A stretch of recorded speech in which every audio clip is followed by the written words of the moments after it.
is July 12. Okay, hanapin natin ang July 12. Today is entitled For Good. Even though you meant harm to me, God meant it for good. Galing. So, even though you meant harm to me, God meant it for good. Genesis 50 verse 20. A month after my dad died, a relative confronted me and said, "I hate your mom." I felt hurt because these words drove the knife deeper into my grieving and bleeding heart. For years, I kept this incident to myself and wrestled if I should tell my mom about it. One day, I told her in a factual way about it, if that was possible. Hurt and troubled, all she said was, "After all that I've done for her, Mom couldn't understand why that relative hated her." I thought telling her the truth was the right thing to do, but I wounded her instead. "I don't know what to do about this, Lord. Please help, Mom," I prayed. Over the years, He answered my prayer by sending people to Mom who truly cared for, loved, and journeyed with her. Through them, the Lord taught Mom and me this lesson: to focus only on Him and those He sends to love and care for us. The Lord showed us that His love always trumps hate and rejection. Whatever the hurt or pain, He always turned things for our good and for His glory. Before we proceed, again, nakarelate na naman tayo dito. I feel like the past months have really changed me, changed my way of thinking, of looking positively sa kabila ng mga kaguluhan nangyayari sa buhay. So, even though you meant harm to me, God meant it for good. Sa bawat negative na dumadating sa buhay natin, like for example, hindi natin maiwasan na meron mga tao dyan na pilit tayong ibababa, sisiraan tayo, magsasabi ng mga kasinungalingan, or just to simply destroy us. So, yung mga yung ginagawa nila, natutunan kong tumahimik lamang. Tumahimik lamang at ipagpasa Diyos, dahil naniniwala ako na nakikita ng nasa taas ang lahat ng mga pangyayari. Kahit na maraming mga salitang lumabas sa kanilang mga bibig, marami silang ginagawa, I just kept my silence. And natuto ako na ipagpasa Diyos na lang dahil I know my truth. And sa kabila ng mga pangyayaring yun na nahimik ako, natutunan ko kung papaano mas patatagin yung faith ko, mas naging closer ako kay God, mas nagtiwala ako kay God. So even though you meant to harm me, God meant it for good. So kung ano man yung mga nagawa nila sa akin, masasamang pinagdaanan ko, in return, maganda yung balik sa akin kasi positive, mas naging positive yung outlook ko sa buhay. I did not mind them. Dito lang ako nakafocus sa kung ano ang gustong ituro sa akin ng Panginoon sa kabila ng mga ginagawa ng mga yon. Okay. The Lord showed us that His love always trumps hate and rejection. The Lord taught Mom and me to focus only on Him and those He sends to love and care for us. Totoong totoo. So, tinuturo tayo ng Panginoon na i-focus i-focus lang natin sa Kanya at doon sa mga pinapadala niya sa atin para mahalin tayo at alagaan tayo. For me, natuto ako na i-focus lang yung atensyon ko sa mga tao,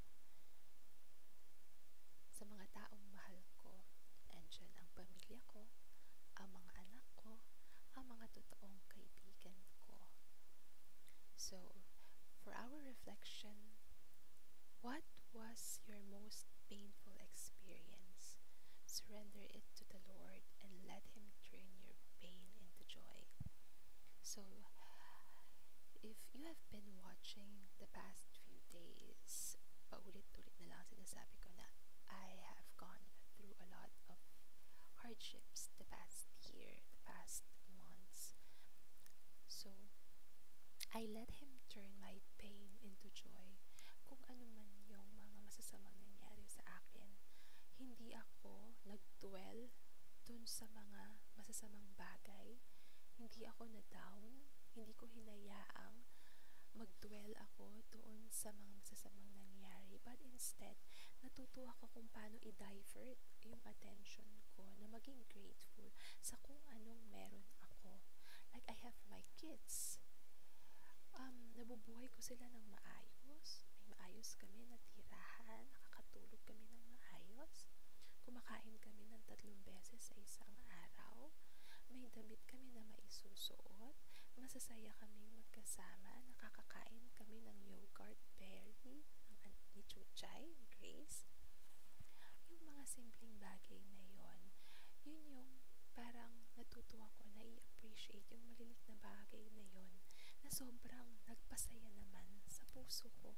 So sa halip na ma-feeling down ako sa kabila ng mga masasamang nangyari, mas appreciative ako dun sa mga bagay na positive na ang nangyari is mas lalo akong sumaya dahil na-appreciate ko, mas lalo kong na-appreciate ang buhay.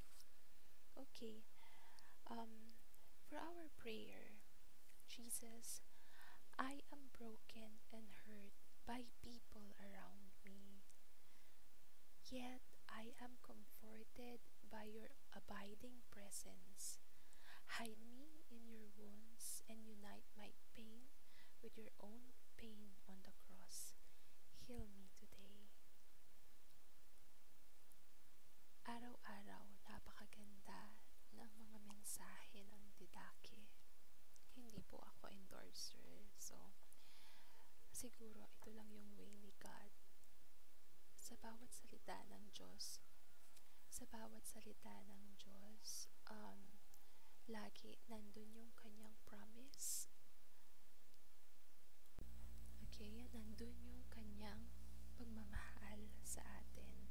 Napakaganda, no? I hope ang mga viewers po natin siguro totoo ang pagmamahal ng Panginoon. Ugaliin lang natin na magbasa ng kung hindi man ng Bible. Ako personally, hindi ko alam kung paano basahin yung Bible. Na-amaze ako sa mga tao na yun daw yung kanilang kasi parang may proper way of reading the Bible, and minsan mas nakaka-relate ako doon sa mga quotes or readings about God and mga little verses lang. So, pero balak kong pag-aralan yun. But for the meantime, baby steps bago hanggat hindi ko pa natututunan yun. But I believe even though baby steps lang ang mga to, hindi naman yun ang nagiging sukatan para lumago yung pananampalataya natin. And nandito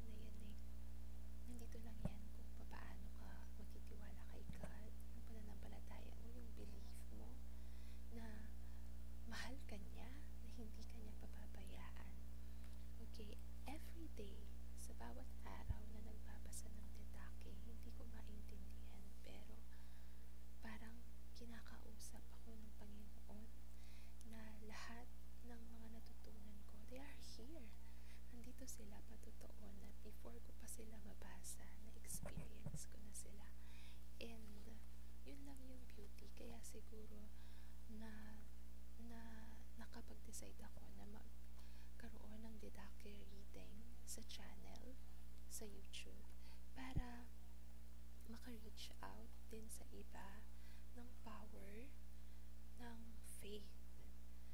Yung araw-araw, actually di araw-araw, oras-oras, basta may time na parang kausapin mo lang si God nang mula sa puso.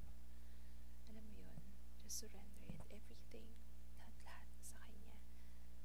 Ang buhay mo, magiging masaya, makikita mo yung tunay na kasiyahan sa Panginoon, sa Kanya lamang. Okay, so for good, I am broken and hurt by people around me, yet I am comforted by your abiding presence.